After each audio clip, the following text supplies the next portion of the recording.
But you know what? Yeah, you know what I had yesterday? I was chosen as the barbecue chef at my company's New Year celebration. When are you? Do you ever do any actual work at your place, Siggy? You're always doing something with them that isn't work. It's like, oh yeah, I was doing it. I went out on a company party. I was doing a company barbecue. I was running up and down the stairs. So, did you ever work? I was invited to do things like outside of the work, but I didn't because it was all church related, and I was like, I don't want to get involved with that. All church related, going on a crusade with the blokes from the Mattress Factory.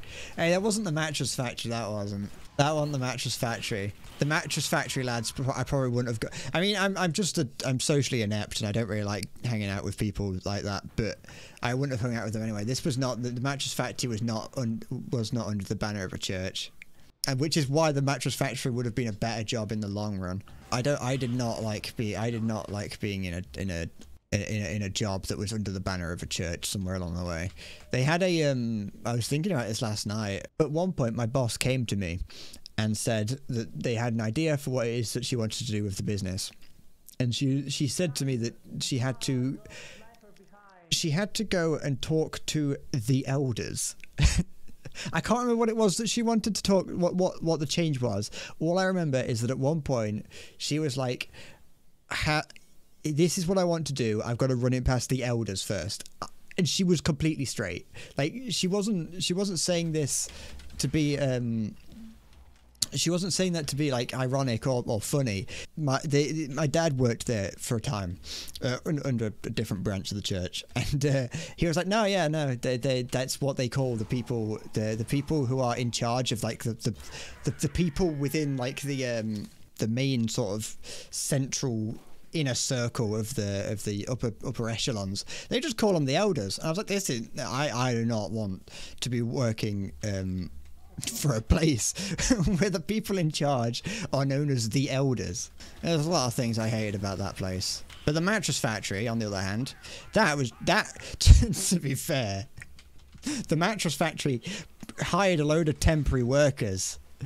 They hired a load of temporary workers, like hundreds of us, and then they realized that they didn't have any foam. They had ran out of foam to make the mattresses. The one thing you need to make a mattress. They were like, yeah, we ain't got any left. And so they sent us all home after 4 days. Like, this was just before, or maybe just after. This was around like COVID times. Like COVID was still on its up and up, I think, at this point.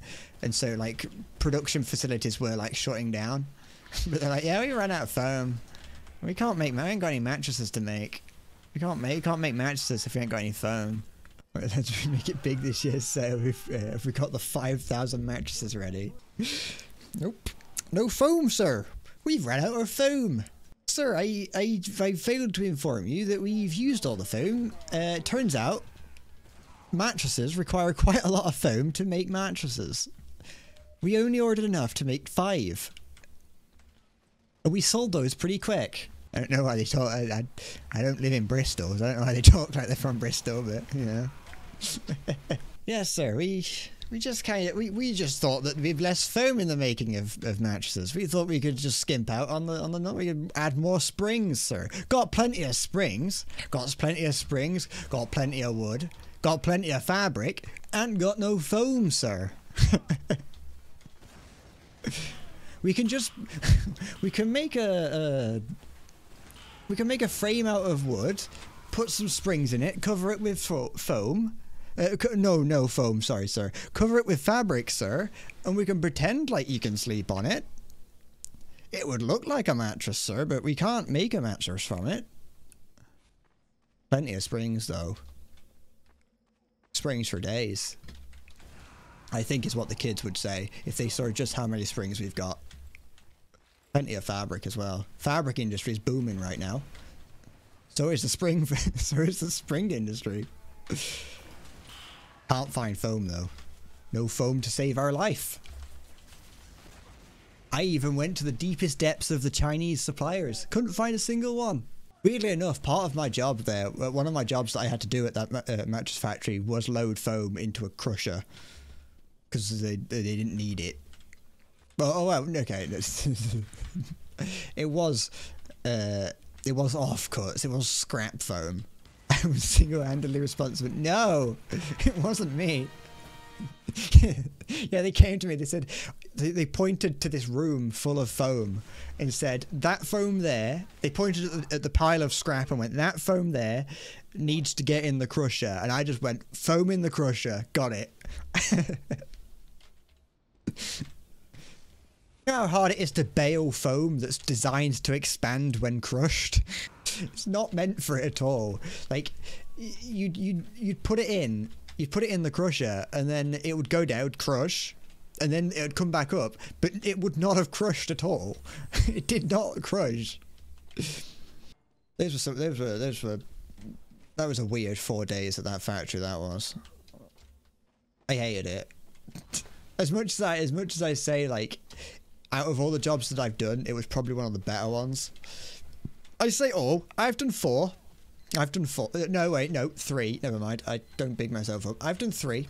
That mattress factory was probably the better one. It was one of the better paying ones and surrounded by lads. Which I'm not into lad culture. I'm not that kind of person. But I do like hanging around them. I like overhearing lad culture.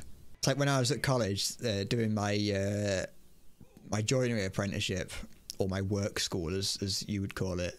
That was fun because the guys there were part of lad culture. I didn't join in with their conversations, but I loved hearing them talk about how they would fucking, you know, they were operating heavy machinery while tweaking. You know, they've got a chop saw. They've got throwing planks of wood into the chop saw, and it's like very clear that they're fucking stoned. I was not physically capable of working in that mattress factory. Like, not in the slightest. I could not do it. I was in pain. Like, after working there for 4 days, I was in pain for like 3 weeks. I was not built for that mattress factory. I'm a tiny little, I'm a sensitive little man.